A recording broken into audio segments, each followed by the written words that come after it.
ఓం నమ శివాయ. శ్రీశైల మహాక్షేత్రం అనాది క్షేత్రం.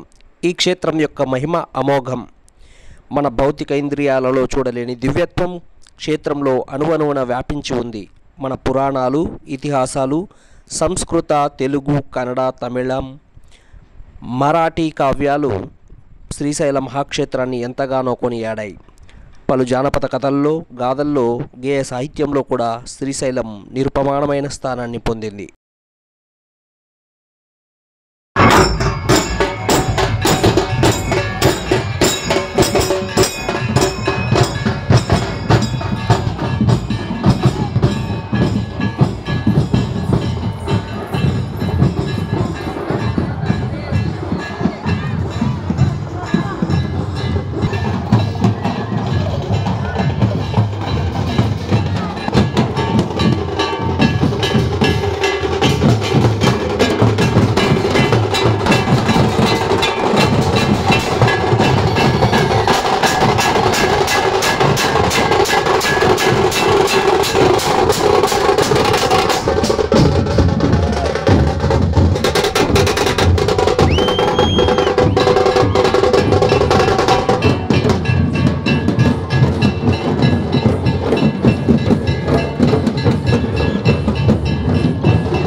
తెలుగు, కన్నడగుల శతాబ్దాల చరిత్రలో, మత సాంస్కృతిక జీవనంలో, ఆధ్యాత్మిక గమనంలో శ్రీశైలం ఎంతగానో ప్రభావాన్ని చూపుతుంది.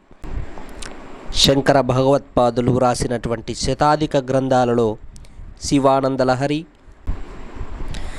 సౌందర్యలహరి పేరెన్నికగన్నవి.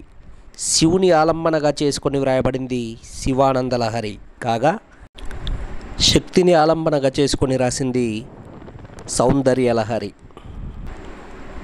శంకరాచార్యులు శ్రీశైల మహాక్షేత్రంలో కొంతకాలం తపస్సు చేసిన తరువాత శ్రీశైలంలోనే శివానందలహరి రాశారని చెబుతారు.